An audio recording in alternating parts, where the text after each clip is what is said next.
కాంతమ్మ తన ఇంట్లో భర్తతో ఇలా మాట్లాడుతుంది. ఏమయ్యా, పిల్లోడికి పెళ్ళిడొచ్చి ఎంతకాలం అవుతుంది?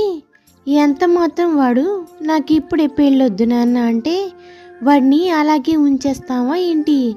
అసలే మన పెళ్ళైన తర్వాత 15 ఏళ్లకు పుట్టిన బిడ్డ, వాడికి పుట్టిన బిడ్డలను చూసుకోవాలని నాకు ఉండదా ఏంటి?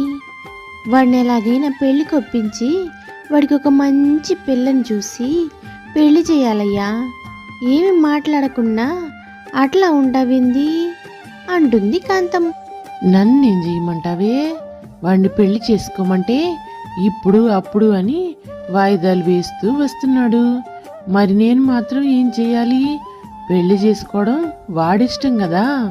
వాడిప్పుడు మంచిగా ఉద్యోగంలో సెటిల్ అయ్యాడు. ఇక వాడు ఇష్టపడినప్పుడే వాడి పెళ్లి చేద్దాం. బలవంతంగా పెళ్లి చేసి మాత్రం మనం సాధించేదేముంది చెప్పు? ముందు వాడిష్టపడాలి కదా. పెళ్ళంటే మాటలా ఏంది? కుటుంబ బాధ్యతలు ఎన్ని భరించాలి? మీ ఆడోళ్ళకి ఇవన్నీ ఏమర్థమవుతాయిలే. ఇంకా నువ్వు నోరు ముయ్యి. వాడితో పాటు పిల్లలందరికీ పెళ్ళిళ్ళయ్యి పిల్లలు కూడా స్కూల్కి పోతున్నారు. నీకు ఆ విషయం తెలుసా తెలీదా? అలా చూసుకున్నా సరే మనోడికి మనం పెళ్ళి చాలా లేట్ చేసినట్టే కదా. వాడిని ఎట్టగైనా సరే పెళ్ళికి ఒప్పిస్తావా లేదా? సరేలే కాంతం, ఎందుకంత కోపం తెచ్చుకుంటున్నావు? నువ్వు కోపంగా ఉన్నా చాలా అందంగా ఉంటావే. అందుకే నువ్వంటే నాకు చాలా ఇష్టం. పిల్లోడితో నేను మాట్లాడలేనులే కానీ ఆ విషయం ఏదో నువ్వే మాట్లాడవే బాబు. సరేనయ్యా, సాయంత్రం వాడు ఆఫీస్ నుంచి రాగానే లేదా రేపు ఉదయం ఆఫీస్కి వెళ్ళేటప్పుడు ఎప్పుడు వీలైతే అప్పుడు వాడితో మాట్లాడతాను. నువ్వైతే పిల్లని చూడడం ఇప్పుడే మొదలుపెట్టు. సరేనా? నేను వెళ్తున్నానైతే. నువ్వు పొలానికి వెళ్ళి పొలం ఎట్టా ఉందో చూసిరా.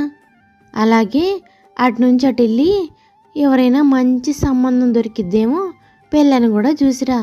ఇంకా ఎట్టి పరిస్థితుల్లో ఈ నెల రోజుల్లోపు ఆ అబ్బాయికి పెళ్లి చేయాల్సిందే అని కాంతమ్మ అంటుంది. దానికి రాజారావు సరే అంటాడు. ఇలా వీళ్ళిద్దరూ కొడుకు పెళ్లి కోసం చాలా ఎదురు చూస్తూ ఉంటాడు. ఆ మరుసటి రోజు ఉదయాన్నే రమేష్ ఆఫీస్కి బయలుదేరి వెళ్ళేటప్పుడు, ఏరా రమేష్, ఆగు, నీతో ఒక్క నిమిషం మాట్లాడాలి. ఏంట్రా నువ్వు ఇంకా పెళ్ళి ఎప్పుడు చేసుకుంటావు? చూడు, నేను ఎంత ముసలిదాన్ని అయిపోయానో.